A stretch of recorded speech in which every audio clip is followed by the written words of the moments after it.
हाल ही में आपका जन्मदिन मनाया गया, लेकिन आप मैसूर में नहीं थे, लेकिन आपके चाहने वालों की जानिब से इस मरतबा मैंने देखा कि गरीबों की मदद को लेकर आगे बढ़कर काम किया गया। हालांकि आप गैर मौजूदगी में भी आपके चाहने वालों में कोई कमी नहीं महसूस हुई, बल्कि और जोश खरोश से आपके जन्मदिन को लेकर कई मुकामात पर आपके दुआ या इजलास भी देखा गया। सर, आज इकबाल भाई की तरफ से जो पानी के कैन वगैरह डिस्ट्रीब्यूशन आपके हाथों से हुआ है, आपने लोगों से मुलाकात की, आप क्या महसूस कर रहे हैं सर? ये सबसे पहले मैं अल्लाह रब्बुल इज़्ज़त का मैं शुक्रगुजार हूँ। गुज़िश्ता 2 साल से मैं मेरा जन्मदिन मनाने से ज़रा अपने आप को है ना इस कार्रवाई से ज़रा दूर रखा हूँ जी। मैंने इस मर्तबा और गुज़िश्ता बार भी ये अपील की थी कि जो कोई मेरा बर्थडे मनाना चाहता है ख़ास तौर से फजूल खर्चा ना करें। जो शॉल, हार, केक पे पैसा डालते हैं, जी। क्योंकि 2.5 साल में हमने कोरोना की वबा में बहुत सारे ऐसी चीज़ देखे हैं जिससे ना हमें इबरत हासिल करना हमारे ऊपर एक फ़र्ज़ है। तो इसी लिहाज से जितने मेरे चाहने वाले हैं, कोई मेडिकल कैंप किया, कोई बच्चों के लिए किताबें तकसीम किया, कोई राशन तकसीम किया। इकबाल गुज़िश्ता 20-22 साल से मेरे हर सालगिरह में खाने का इंतज़ाम और ऑर्केस्ट्रा रखने का एक ये इन चीज़ों को गुज़िश्ता 2 साल में हमने बंद कर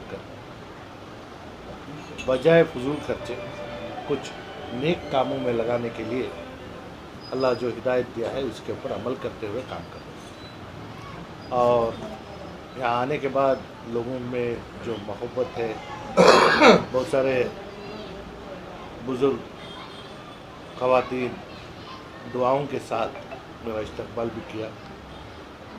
यही मेरी ताकत है और यही हौसले से अवामी ज़िंदगी में काम करने का जज्बा और मजीद तरीके से मेरे में उभरता है।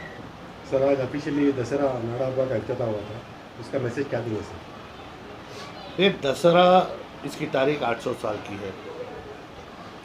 तारीख को बदलने की कोशिश बीजेपी की हुकूमत लगातार करती आई है। आज का जो दशहरा का प्रोग्राम है, एस.एम. कृष्णा के हाथों इन्होंने इसका इफ्तिताह करवाया, लेकिन दशहरा कम था और सियासत ज़्यादा थी। ये एक नाराज़गी का सबब भी है कि कभी इससे पहले दशहरा के मौके में सियासी तकरीरें नहीं होती थी। तो आज का पूरा प्रोग्राम सिर्फ और सिर्फ सियासत रहा। ये मेरी नाराज़गी मैं स्टेज के ऊपर ही बयान करके आया। हालांकि सिंगापुर मॉडल को लेकर एक्स चीफ मिनिस्टर ने उन्हें जोर देकर कहा कि नहीं, एस.एम. कृष्णा की तकरीर में उन्होंने टूरिज़्म सर्किट बनाने का एक मांग रखा है, क्योंकि दशहरा जब कभी भी आता है तो हमारे ऑफिसर इसमें है ना 3-4 माह है ना इसके पीछे लग जाते हैं जी। तो हाई पावर कमेटी में मैंने हुकूमत से मांग भी रखा है कि मैसूर टूरिज़्म अथॉरिटी बनाए और जिसके तहत मैसूर, मंड्या, हासन, चामराजनगर और कुर्ग ये 5 ज़िलों का है ना टूरिज़्म सर्किट बनाए। उसी बात को आज एस.एम. कृष्णा भी कहा है और वज़ीर आला उसे है ना फ़िक्र के साथ उसके ऊपर है ना कार्रवाई करने की बात उन्होंने कही है।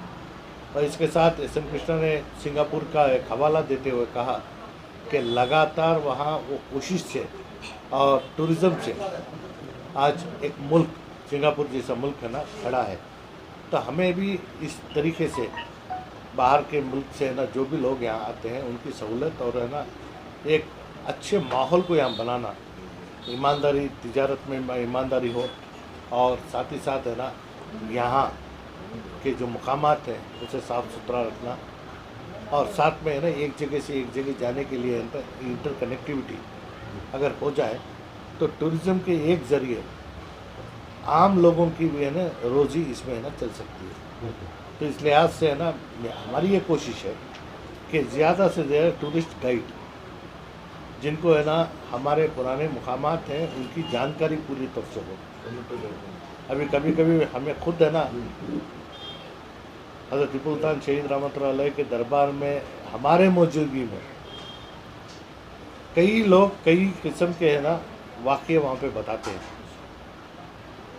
तो मैंने ये सोचा है कि ना ख़ास तौर से हज़रत टीपू सुल्तान शहीद रहमतुल्लाह अलैह के दरबार के लिए गाइड्स को तैयार करना और पूरी तारीख को है ना लोगों तक पहुंचाने का एक सिलसिला जारी करने की भी मैंने सोची है। तो हो सकता है कि इसी तरीके से है ना टूरिज़्म नेटवर्किंग में इसे और ज़्यादा तरक्की के मंसूबों को सामने रखकर काम करना। सर, पिछले दिनों एजाज अहमद मरहूम का जो वाक़या गुजरा था, आपने उनके घर जाकर न सिर्फ दिलासा दिया बल्कि आपकी कोशिशों की वजह से 5 लाख रुपए उनको मुआवजा भी जल्द से जल्द मिल गया। सर, मेरा सवाल ये है कि उनके घर वालों को उनके फर्जन जो हैं वो कह रहे हैं कि उनको नौकरी की तलाश है, तो इस सिलसिले में आपका क्या कोशिश है सर? देखिए, एक हादसा जो बारिश में एक झाड़ गिरने की वजह से एजाज पाशा का इंतकाल जो हुआ, हुकूमत से डिज़ास्टर मैनेजमेंट से 2 लाख रुपए की चेक उन्होंने तैयार की थी। मैं उसे नामंजूर कर 5 लाख की चेक बाकायदा जनाजा निकालने से पहले पहुंचाने की कोशिश की गई। तो इसके साथ साथ उनके फर्जन 12वीं जमात पढ़े हैं, PUC पढ़े हैं, उनको है ना नौकरी की तलाश है। लेकिन आज हुकूमत की नौकरी मिलना आसान बात नहीं है।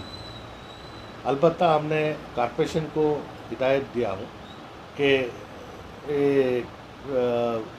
ऑटो और टिपर्स बाहर से है ना कॉन्ट्रैक्ट में ले रहे हैं, उसमें है ना इस बच्चे को भी है ना एक मौका दें जिससे ना उसके घर चलाने में है ना सहूलत पैदा हो। और साथ ही साथ हमने ये भी कोशिश कर रहे हैं कि एक ख़ास ऑटो दिलाने के लिए कॉर्पोरेशन का सब्सिडी है और दूसरा पैसा जो है हमारे जितने मुस्लिम कॉर्पोरेटर्स हैं और अल्हम्दुलिल्लाह हमारे हाथ से जो भी होता ये है ना पूरे तौर से एक ऑटो उसे है ना बतौर एक रोज़गार शुरू करने के लिए उसे है ना एक हिम्मत देने के लिए करने की हमारी कोशिश है। इस ज़मन में कॉर्पोरेट हज़रात भी सामने आएंगे तो जी, तो ये बात हुई है जी, तो इंशाल्लाह इसके ऊपर कार्रवाई। अच्छा, इकबाल भाई क्या कहना चाहिए? क्या भी नहीं, हर साल की तरह इस साल भी बर्थडे करते थे हमें जी। हमारा साहब जो कोरोना की वजह से नक्को को जो 2 साल पहले बोल डाला है, मैं आने से आदमियों को प्रॉब्लम से थे, सब भी हंसते हैं नक्को को बोले। उसी वजह से हमें क्या करें, बाटला पानी के बांटेंगे। हर घर में पानी का प्रॉब्लम है। आज हर आदमी 5 रुपये वो कैनले लगाने जाता है, वो स्विच को पानी का एक काम करेंगे, बिल्कुल करें इंशाल्लाह। 17 नंबर वार्ड में जितना ज़्यादा हो सकता है उतना ज़्यादा पानी का बाटला ये बर्थडे के बाद भी इंशाल्लाह कोशिश करो देने की कोशिश करते हैं इंशाल्लाह। ಸಾವನ್ನೇ ಹಿಂದಕ್ಕೆ ಪುನರ್ಜನ್ಮ ಪಡೆದಿರುವಂತಹ ನಮ್ಮ ನರಸಿಂಹರಾಜ ಕ್ಷೇತ್ರದ ನೆಚ್ಚಿನ ಶಾಸಕರಾದ ತನ್ವೀರ್ ಸೇಠ್ರವರ ಹುಟ್ಟುಹಬ್ಬದ ಪ್ರಯುಕ್ತ ಇವತ್ತೇನು ಇಕ್ಬಾಲ್ರವರು ಒಂದು ಕಾರ್ಯಕ್ರಮವನ್ನು ರೂಪಿಸಿದರು. ಇದು ಸಾಹೇಬರ ಆಜ್ಞೆ ಮೇರೆಯೇ ರೂಪಿಸಿದರು. ಇವರು ಆರ್ಕೆಸ್ಟ್ರಾ ಹಾಗೂ ಏನು ಊಟ ಹಾಕುವಂಥ ಕೆಲಸ ಮಾಡ್ತಾಯಿದ್ರು. ಇದು ಬೇಡ, ಸುಮಾರು 1.5-2 ವರ್ಷದಿಂದ ಜನರು ತುಂಬ ತೊಂದರೆಯಲ್ಲಿದ್ದಾರೆ, ಆದ್ದರಿಂದ ಬಡವರಿಗೆ ಸಹಾಯ ಆಗುವಂಥದ್ದು ಏನಾದ್ರು ಮಾಡಿ ಅಂತ ಅಂದಿದ್ದಕ್ಕೆ ನಮ್ಮ ಇಕ್ಬಾಲ್ರವರು ನೀರಿನ ಕ್ಯಾನ್ ಹಂಚುವ ಮೂಲಕ ಒಂದು ಸಾಧಾರಣವಾಗಿ ಹುಟ್ಟುಹಬ್ಬನ ಆಚರಿಸಿದ್ದಾರೆ. ಅವ್ರಿಗೆ ನಾನು ಕೃತಜ್ಞತೆ ಹೇಳೋಕ್ಕೆ ಇಷ್ಟಪಡ್ತೇನೆ.